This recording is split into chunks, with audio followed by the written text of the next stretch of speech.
आपकी शादी हो गई और पति चाहे कैसा भी हो, दुस्सिल हो, दुर्भगो, वृद्ध हो, आपके पति के भीतर अच्छे गुण नहीं है, गुणवान शीलवान नहीं है, अगर शादी हुआ तो उसका सेवा करना आपका धर्म है। माताएं ध्यान से सुनिएगा, पतिव्रत नारी के शक्ति के बारे में बता रहे हैं भगवान। अगर जड़ो रोग्य धनो पीवा, आपके पति वृद्ध हैं तो भी सेवा करना आपका धर्म है। निर्धन है, रोगी है तो भी सेवा करना पत्नी का धर्म है।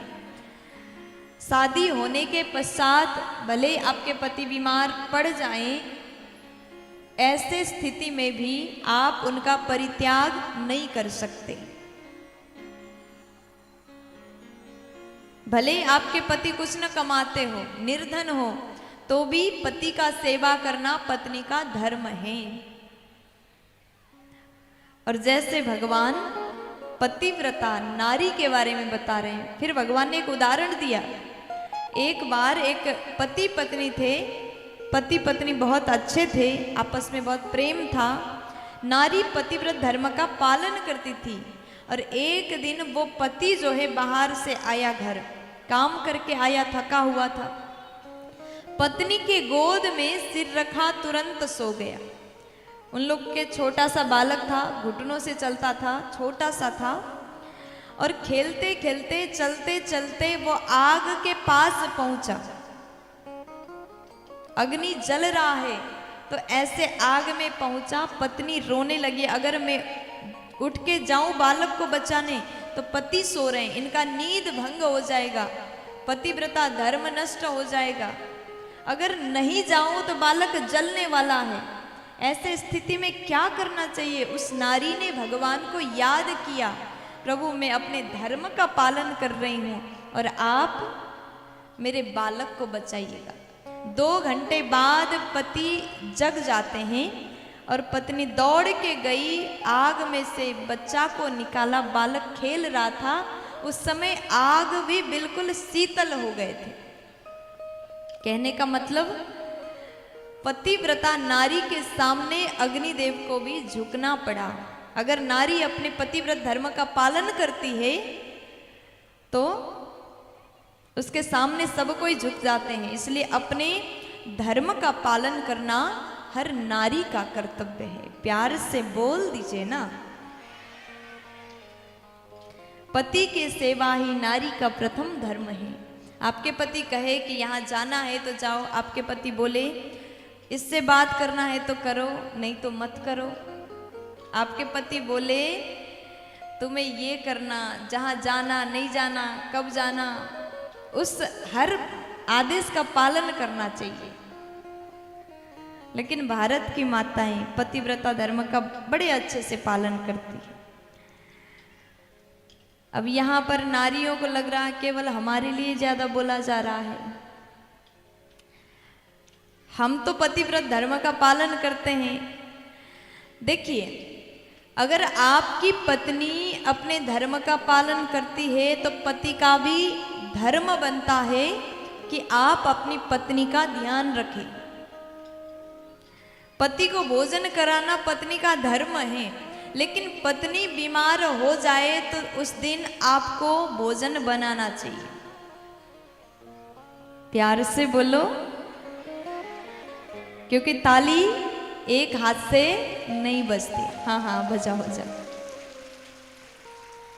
जैसे 2 हाथ से ताली बजाए ना, उसी प्रकार अगर पत्नी हर तरीके से आपकी सेवा करती है तो आपका भी ये कर्म है, आपका भी धर्म है कि आप पत्नी की सेवा करें। अगर पत्नी बीमार है, अस्वस्थ हैं, उनको भोजन नहीं बनाना, ऐसे स्थिति में आप भी सहयोग कर सकते हैं।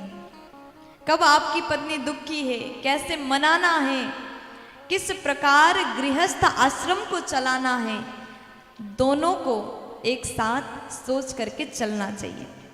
जिस प्रकार से गाड़ी के 2 पहिया में से 1 पहिया अगर खराब हो जाए तो गाड़ी आगे नहीं बढ़ती, उसी प्रकार ये गृहस्थ जो गाड़ी है ना, इसमें से भी पति पत्नी में से एक कोई खराब हो तो गृहस्थ जीवन आगे नहीं चलेगी। अगर इस गृहस्थ के गाड़ी को अच्छे रूप से चलाना है तो दोनों को बराबर होकर के, साथ रह करके, एक दूसरे को समझ करके आगे बढ़ना चाहिए। प्यार से बोलो, आप लोग भी बोल दो ना। अब भगवान ने जैसे पतिव्रत धर्म का वर्णन किया, गोपियां कहती प्रभु हम भी कुछ कहना चाहते हैं।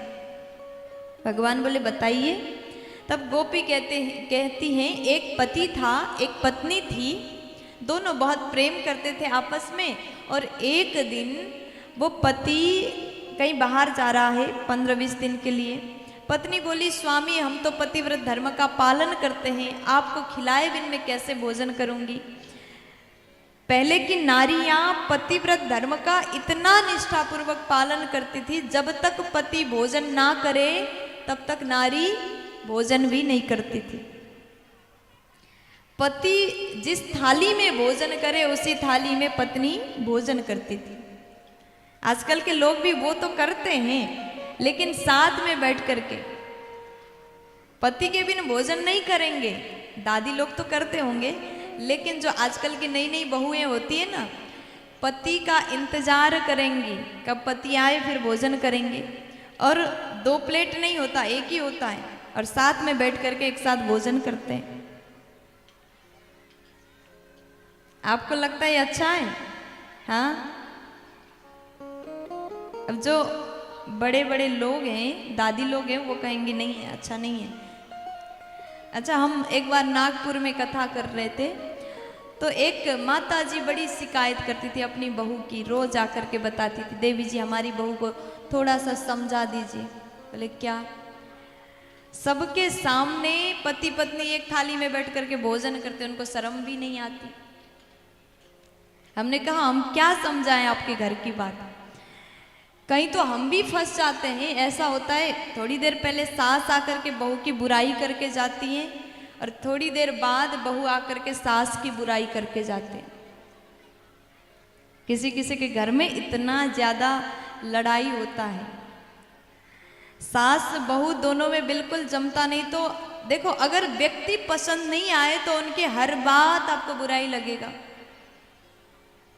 अगर किसी से नफरत हो ना, चाहे कितना भी अच्छा कर ले, उसमें हम बुराई ढूंढ ही लेंगे। इसलिए आपके घर में जो बहू बन के आई उसको प्यार दो। जैसे आपकी बेटी है वैसे आपकी बहू है। आपकी बेटी आपके घर को छोड़ करके दूसरे घर चली गई, दूसरों की बेटी आप अपने घर को छोड़ के आपके घर आ गई, तो आपको अपनी बेटी के समान प्रेम उसको देना चाहिए। बहू की बुराई नहीं करना चाहिए, न बहू को सास की बुराई करना चाहिए। जिस दिन माँ बेटी के समान प्यार हो जाएगा ना, तो ये बुराई, एक दूसरे से जलना, एक दूसरे को ताना मारना, ये सब खत्म हो जाएगा। प्यार से बोलो।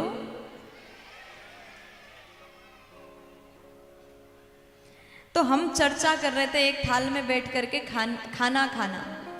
अगर आप लोग भी एक थाली में पति पत्नी भोजन करते हैं तो ये आदत आज से ही छोड़ दीजिए। क्यों? कहा जाता है अगर पति ने जिस थाली में भोजन किया उस थाली में पत्नी पति के बाद भोजन करती है तो तीर्थों के प्रसाद समान वो भोजन हो जाता है।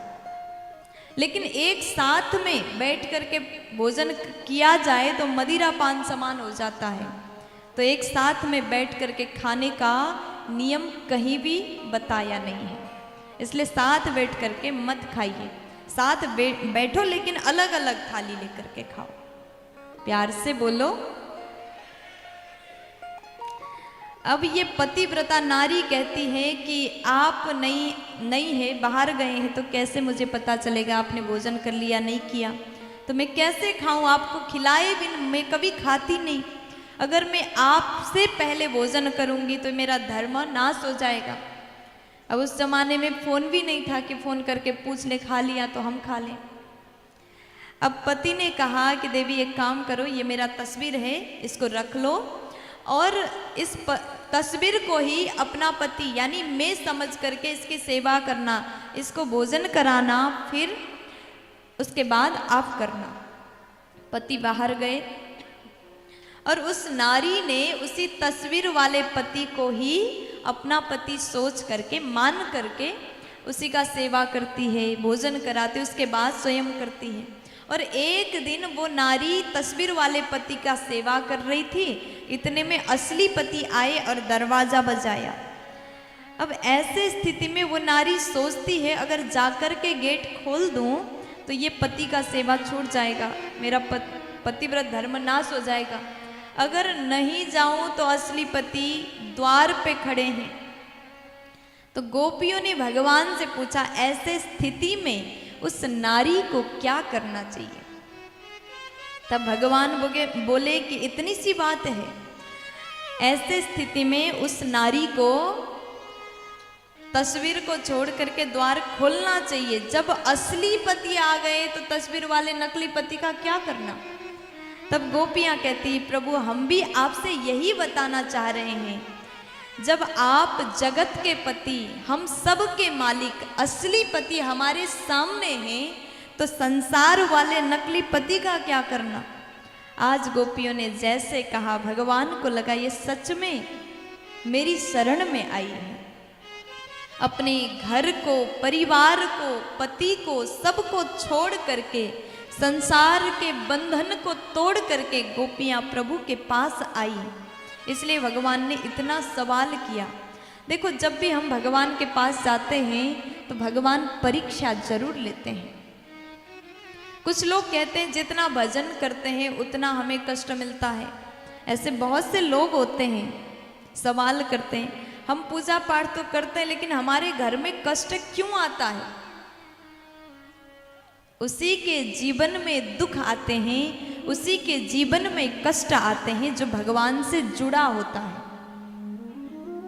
ये कष्ट क्यों आते हैं? क्योंकि भगवान आपकी परीक्षा ले रहे हैं। अगर आप बड़े बड़े दुखों में, कष्ट में भी डरे नहीं, घबराए नहीं, अपने आप को कमजोर नहीं बनाते हैं, तब आप भगवान तक पहुंच सकते हैं। आप छोटी मोटी दुख से ही डर गए तो भगवान तक कैसे पहुंचोगे। इस प्रकार भगवान परीक्षा लेते हैं।